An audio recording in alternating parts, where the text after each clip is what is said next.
Hello friends, എല്ലാവർക്കും good morning. അപ്പോൾ പുതിയൊരു വിശേഷത്തിലേക്ക് എല്ലാവർക്കും സ്വാഗതം. അങ്ങനെ നമ്മുടെ വിനീതും ഗംഗയും കൂടി ആ വീട്ടിലേക്ക് കയറി വരിക. അപ്പോൾ വിനീതിൻ്റെ പെങ്ങളും അതേപോലെ തന്നെ അളിയനും അവിടെ വാദിക്കാൻ നിൽക്കുന്നുണ്ട്. എടി ഇത് നോക്കിയിടിക്കീതേ, ഇത് ആരാ വരുന്നതെന്ന് നോക്കിയടി, ഇവന് ഇത്ര നേരം ഇങ്ങോട്ട് കയറി വരാനായിട്ട്, അതും അവളെയും കൂട്ടി വന്നിരിക്കുന്നു. ഇന്ന് അമ്മയുടെ കയ്യിൽ നിന്ന് നല്ലത് കിട്ടിക്കോളും. എടി നീ പോയി അമ്മയെ വിളിച്ചോണ്ട് വാടി എന്ന് ഇയാളിങ്ങനെ പറയുക. എന്നിട്ട് കഴിഞ്ഞപ്പോഴേക്കും ഞാൻ ഇപ്പം തന്നെ വിളിച്ചോണ്ട് വരാം എന്ന് പറഞ്ഞുകൊണ്ട് അമ്മയെ വിളിക്കാനായിട്ട് പോയി കഴിഞ്ഞപ്പോഴേക്കും ദേ അമ്മ നിലവിളക്കും കൊണ്ട് വരിക. അപ്പം ഇത് കണ്ടു കഴിഞ്ഞപ്പോഴേക്കും രണ്ടുപേരും അന്തം വിട്ട് ഇങ്ങനെ നോക്കി നിൽക്കുകയാണ്.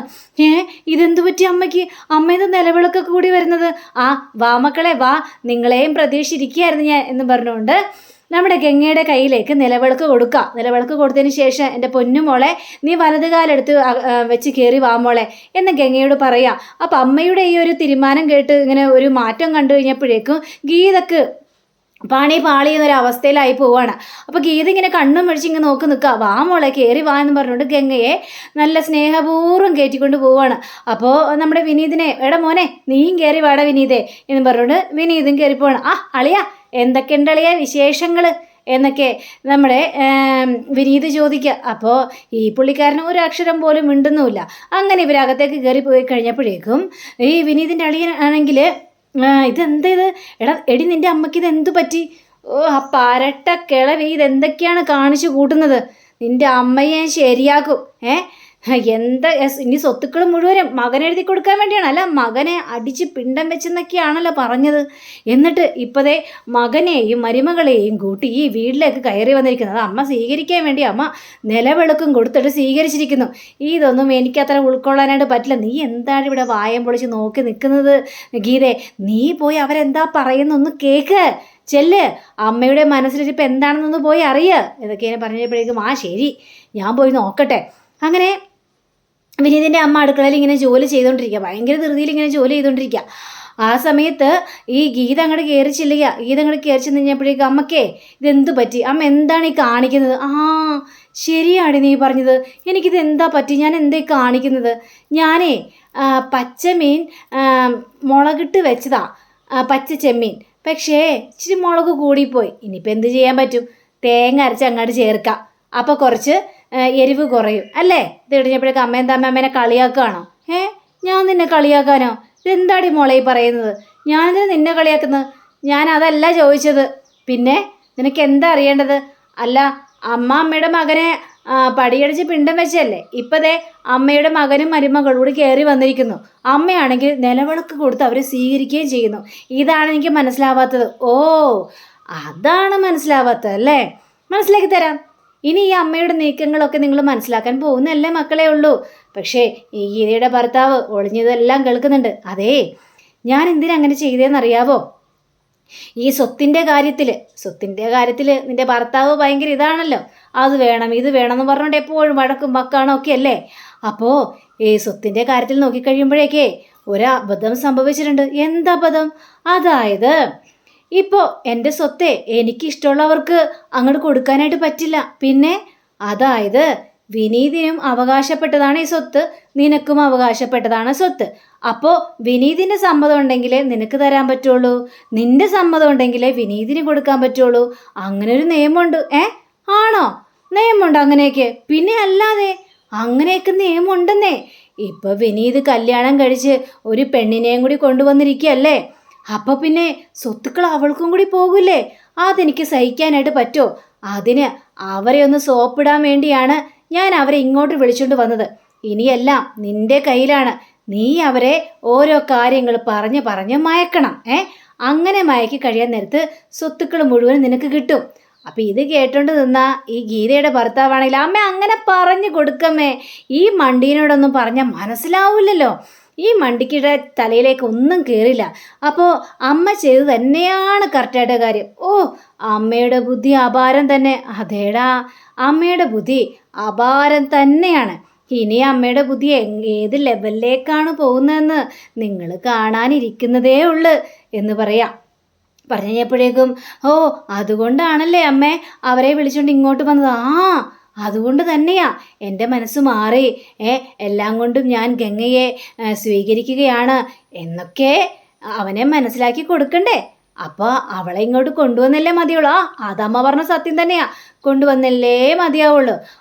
അപ്പം അതുപോലെ തന്നെ നിങ്ങൾ അവരുടെ പിന്നാലെ നടന്ന് അവരുടെ മനസ്സെല്ലാം മാറ്റി അവർക്ക് ഇഷ്ടമുള്ളതൊക്കെ ചെയ്ത് കൊടുത്ത് ലാസ്റ്റ് അവരുടെ സ്വത്തുക്കൾ മുഴുവനും നിങ്ങൾക്ക് തന്നേക്കാമെന്ന് പറയണം. അങ്ങനെ പറഞ്ഞാൽ മാത്രമേ സ്വത്തുക്കൾ മുഴുവനും കിട്ടുള്ളൂ. എൻ്റെ വീടും പറമ്പൊന്നും അവർക്ക് കൊടുക്കാനായിട്ട് എനിക്ക് യാതൊരു താല്പര്യമില്ല. എൻ്റെ സ്വർണ്ണങ്ങൾ മൊത്തം മോളെ ഗീത നിനക്കുള്ളത് തന്നെയാണ് എന്നും പറഞ്ഞുകൊണ്ട് ഗീതയെയും ഗീതയുടെ ഭർത്താവിനെയും അങ്ങോട്ട് പുകഴ്ത്തി അങ്ങോട്ട് പറയുകയാണ് ഇവർ. പറഞ്ഞു കഴിഞ്ഞപ്പോഴേക്കും ഇവർ അതിൽ വീഴുകയാണ്. അപ്പോൾ ഞാൻ പറഞ്ഞ പോലെയൊക്കെ തന്നെ ചെയ്യണേ. അത് പിന്നെ ഞാൻ അമ്മേ, അമ്മയ്ക്ക് എന്നോട് ഇത്രയും സ്നേഹം ഉണ്ടായിരുന്നെന്ന് ഞാൻ കരുതി പോലും ഇല്ല മോളെ അമ്മ എന്നൊക്കെ പറഞ്ഞപ്പോഴേക്കും ഇനിയും എൻ്റെ സ്നേഹം എത്രയെത്രയെ കാണാൻ കിടക്കുന്നു എൻ്റെ പൊന്നു മോളെ ഗീത. നീ കാത്തിരുന്ന് തന്നെ കാണണം. ഈ സമയം തന്നെ നമ്മുടെ ഗംഗയും അതേപോലെ തന്നെ വിനീതും കൂടി റൂമിലിരിക്കാം. വിനീതേട്ടാ, അടുക്കളയിലേക്ക് പോകണ്ടേ നമുക്ക്?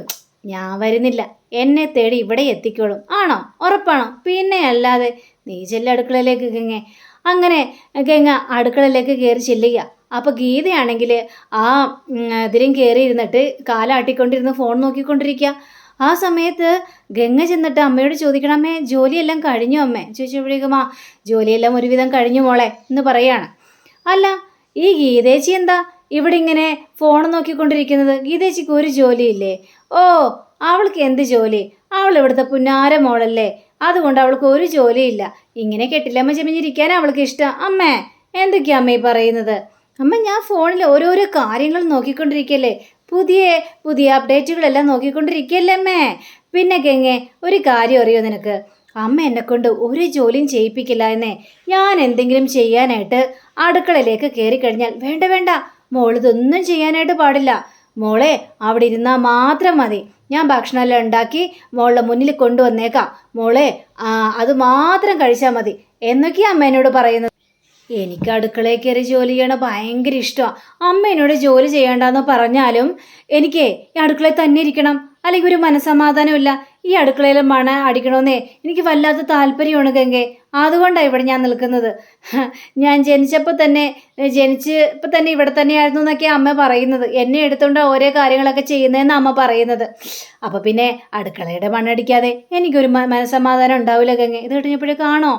എങ്കിലേ ഞാൻ ഒരു കാര്യം ചെയ്യാം. ചേച്ചി അങ്ങനെ അടുക്കളയിൽ വെറുതെ ഇരിക്കേണ്ടെന്നേ, ശരിക്കും ജോലി ചെയ്യാനും ഇഷ്ടമാണല്ലോ.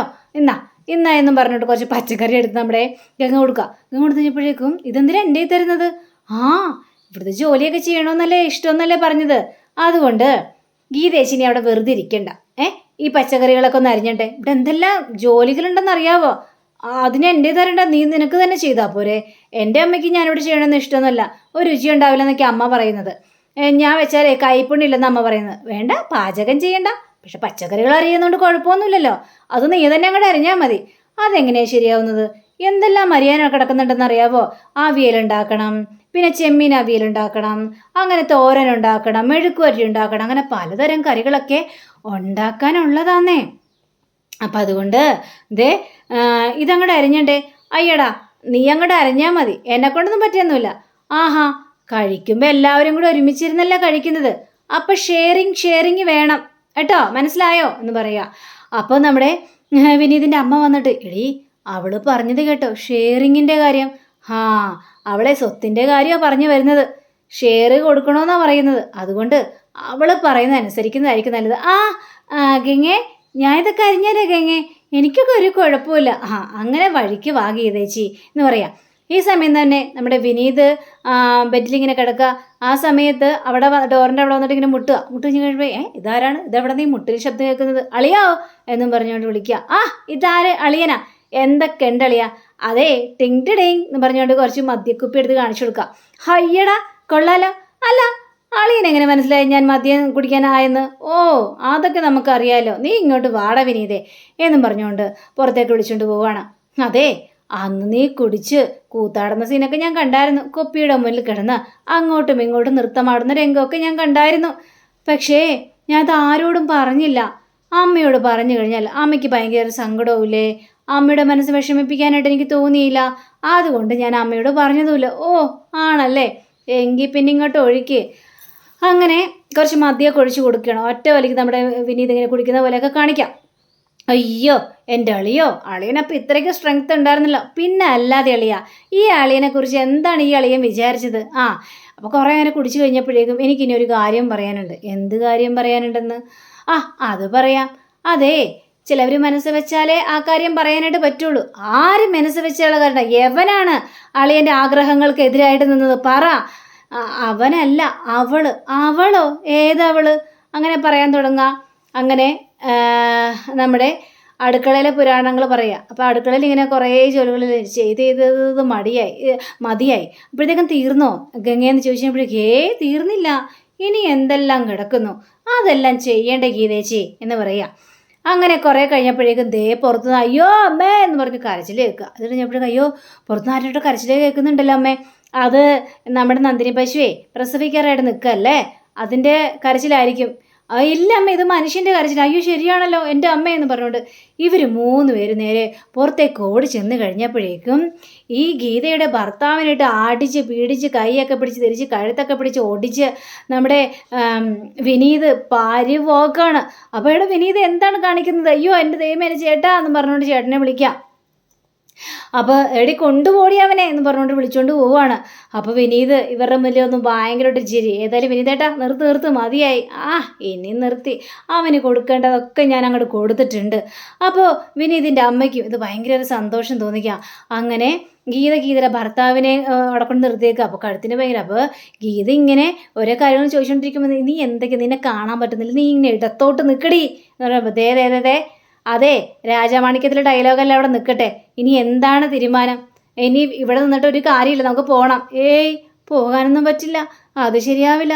എടി സ്വത്തുക്കളില്ലാതെ അങ്ങോട്ട് ചെന്ന് കഴിഞ്ഞിട്ടുണ്ടെങ്കിലേ ആകെ പ്രശ്നവും. അപ്പോഴേക്കത്തേ ഗംഗ വരിക. ഗംഗ വന്നു കഴിഞ്ഞപ്പോഴേക്കും അതെ ഒരു കാര്യം പറയാൻ വേണ്ടി വന്നത്, ഭക്ഷണം കഴിക്കാൻ വിളിക്കുന്നു. ആര് വിളിക്കുന്നു? നിൻ്റെ ഭക്ഷണമൊന്നും ഞങ്ങൾക്ക് വേണ്ടേ. എടി എന്നാലും നിൻ്റെ ഭർത്താവിനെ കൊണ്ട് എൻ്റെ ഭർത്താവിനെ നീ തെല്ലിച്ചല്ലോ. എൻ്റെ ഭർത്താവോ? അത് ശരി. അപ്പോൾ ഗീതേച്ചിയുടെ ആരാണ്? ഞാൻ വരുന്നതിന് മുമ്പ് തന്നെ ഗീതേച്ചിയുടെ കൂടപ്പറപ്പായിരുന്നില്ലേ വിനീതേട്ടൻ? പിന്നെ എങ്ങനെ എൻ്റെ ഭർത്താവായി മാറുന്നത്? എടീ എൻ്റെ കൂടപ്പറപ്പ് തന്നെയാണ്, പക്ഷേ നിൻ്റെ ഭർത്താവിനെ കൊണ്ട് നീ കുടിപ്പിച്ച്, അല്ലെങ്കിലും അവൻ കുടിക്കാത്ത ആളായിരുന്നു. നീ വന്ന് കയറിയപ്പോൾ മുതൽ എൻ്റെ ആങ്ങളെ ചെറുക്കൻ കുടിക്കാനും തുടങ്ങി. അത് ശരി. അങ്ങനെയാണെങ്കിലേ ഗീതേച്ചിയുടെ ഭർത്താവും ഗീതേച്ചി വന്ന ഉടനെ ആയിരിക്കും കുടിക്കാനായിട്ട് തുടങ്ങിയത്. എടി ആണുങ്ങളാകുമ്പോൾ കുറച്ച് കുടിക്കുകയൊക്കെ ചെയ്യും എന്ന് വിചാരിച്ച് നിൻ്റെ ഭർത്താവ് കാണിക്കുന്ന പോലെ തോന്നിയാസമൊന്നും കാണിക്കാനായിട്ട് എൻ്റെ ഭർത്താവ് തയ്യാറായിട്ടില്ല. നീ പോടി, ഞങ്ങൾക്കൊരു ഭക്ഷണം വേണ്ട. വേണ്ടെങ്കിൽ വേണ്ട, എനിക്കെന്താ കുഴപ്പം എന്നും പറഞ്ഞുകൊണ്ട് ഗംഗ പോവുക. ഗംഗ പോയി കഴിഞ്ഞപ്പോഴേക്കും ഈ ഭർത്താവ് പറയാം, നീ എന്തിനാണ് ഗീതയെ വേണ്ടെന്ന് പറഞ്ഞ ഭക്ഷണം? എനിക്കാണെങ്കിൽ വിശന്നിട്ട് ഒരു രക്ഷയില്ല. മിണ്ടാതിരുന്നോളാം മനുഷ്യ, നിങ്ങൾ ഇവിടെ നിന്ന് ഇപ്പം തന്നെ ഇറങ്ങിക്കോളാം, അല്ലെങ്കിൽ എൻ്റെ സ്വഭാവം നിങ്ങൾ അറിയും എന്ന് പറയാം. ഇവളെ കൊണ്ട് വല്ലാത്ത മേടായി പോയല്ലോ എൻ്റെ ദൈവമേ. അങ്ങനെ ഇവർ കെട്ടും കിടക്കി എടുത്തിട്ടൊക്കെ ഇങ്ങനെ പോകാനായിട്ട് തയ്യാറാകുക. അപ്പം അങ്ങനെയും കാണിച്ചുകൊണ്ടാണ് നമ്മുടെ ഇന്നത്തെ റിവ്യൂ ഇവിടെ അവസാനിച്ചിരിക്കുന്നത്. അടുത്ത റിവ്യൂവിനായി കാത്തിരിക്കുക, സബ്സ്ക്രൈബ് ചെയ്യുക. എല്ലാവർക്കും നല്ലൊരു ദിനം ആശംസിക്കുന്നു. നമസ്കാരം. Thank you. See again. By.